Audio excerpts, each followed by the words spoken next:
Morning, bud. How are you? I'm good. How are you?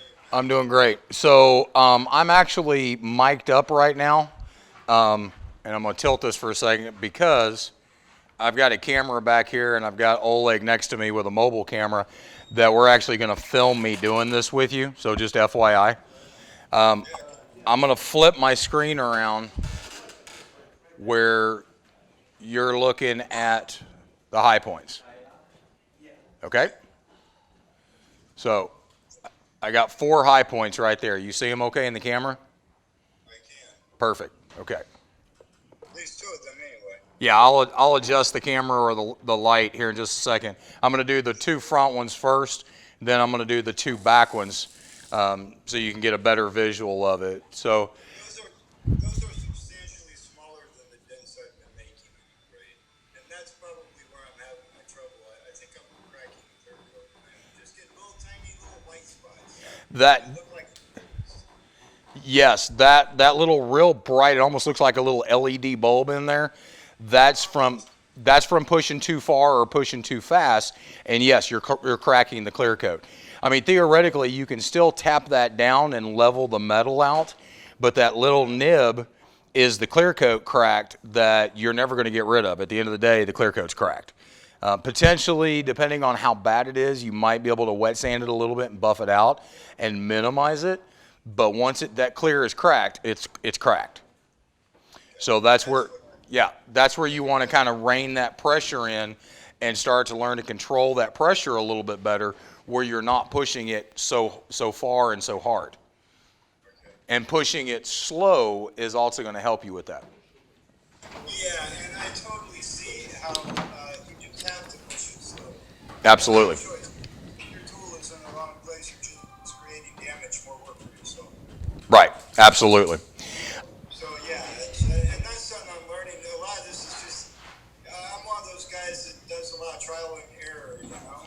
I learn from my mistakes. That's why it's good to have something like a suit I can work on. Well, as long as you learn from the mistakes, you're progressing. So that's what matters. Okay. So let me make sure that's focused as best it can. Okay, so I'm going to start with the front left one. I'm going to tap that down. Now,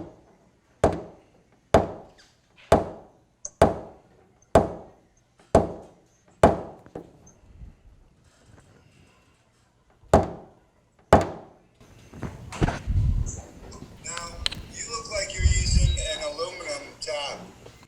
This one that I grabbed is actually a polished stainless steel tip. This is the one that you're probably using. That one right there. I just happen to gravitate to that one just because I like it personally. Yeah, no, I was looking at it. I kind of like that too. Now, so you're using a fairly flat tip on that, even, huh? Yes. Yeah. I mean, it's a pointier tip, but it's got a little bit of a blunt end to it. So as we've talked, excuse me, as we've talked about before, the vital important thing is making sure you're directly perpendicular to that panel, straight up and down on that high point, and making a light, firm tap. Now, we don't want to push down on the metal.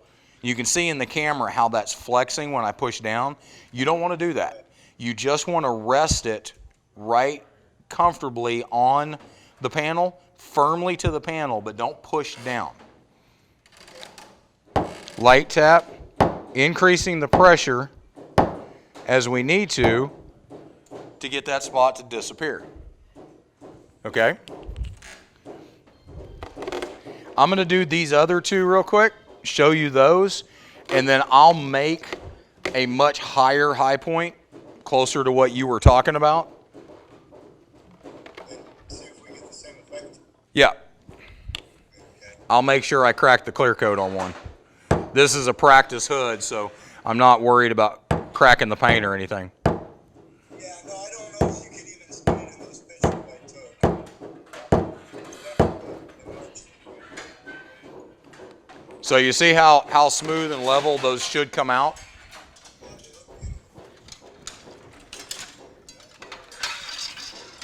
So I'm grabbing my rod real quick and a panel lever.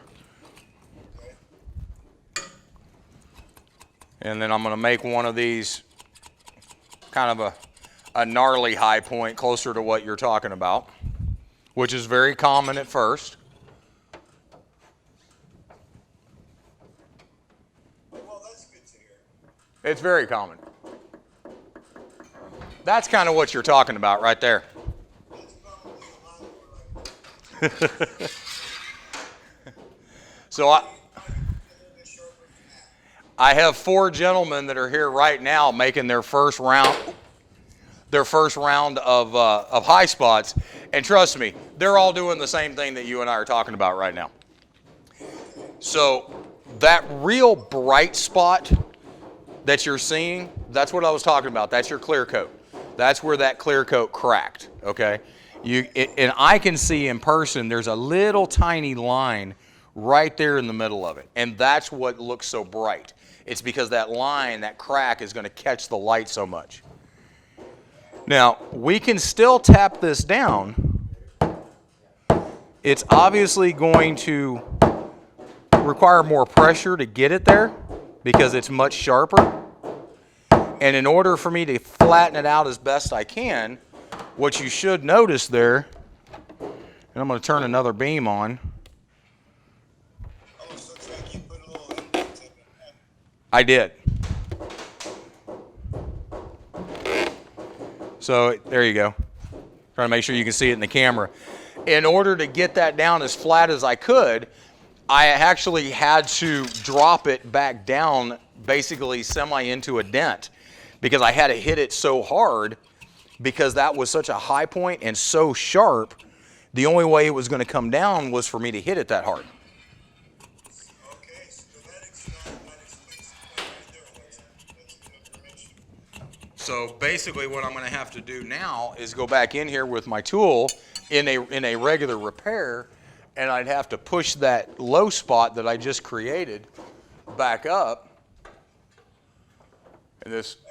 And on my camera here, this looks kind of weird what I'm doing because I'm kind of doing it kind of awkwardly because I don't have a longer rod here handy, so I'm I'm kind of doing this kind of awkward. So there's that little white spot, as you called it. You see that little white spot nib that's sitting there? So I pushed all that metal back up level. So the metal itself, and where if there was a dent there to begin with, it's now level.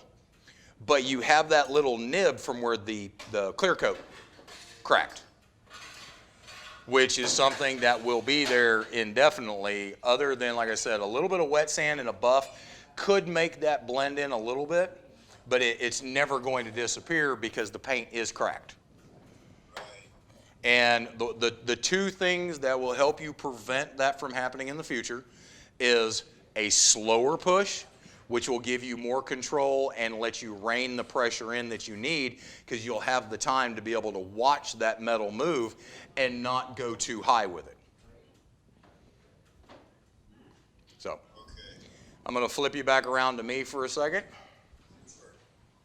So was that helpful, sir?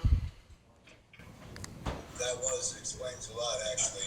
Good. So, assuming that I do screw up and do those little wet sanding and maybe a little polish, buff it out with a little polish, and kind of paint it, but it's still the damage is done.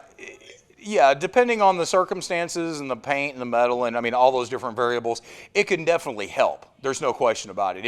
It may not make it disappear completely. It might make it disappear completely. It just depends on how bad it is. So, all right, sir. Well, keep pushing, keep working, and give me a shout later if you need anything else. Okay. Thanks, Bradley. I'll talk to you later. Thank you. You have a good day. You too. Bye-bye. So guys, I didn't get a chance to kind of preempt what this video was. This was one of my online students. and it's a gentleman that's been having a little struggle with his tapping down, which so many of us do and did. But this, I wanted to get on a Zoom with him, which is how I communicate with all of my online students. I'm doing these Zoom meetings constantly throughout the, I do several of them a day with my students as they need them, or, to follow up. But this was a great opportunity for me to be able to get on this Zoom so I could show him a demo of exactly what I'm expecting for him to do, because he and I were talking about the struggle that he was having. And basically, he was creating his own struggle because he was pushing too high of a high point. He was pushing too fast and pushing too hard. So this is a way that I can communicate with my students to help them rein that control and that pressure in. So hope you enjoyed it. Hope this is helpful for anyone out there. Y'all take care, and we'll have more of these videos coming back at you soon.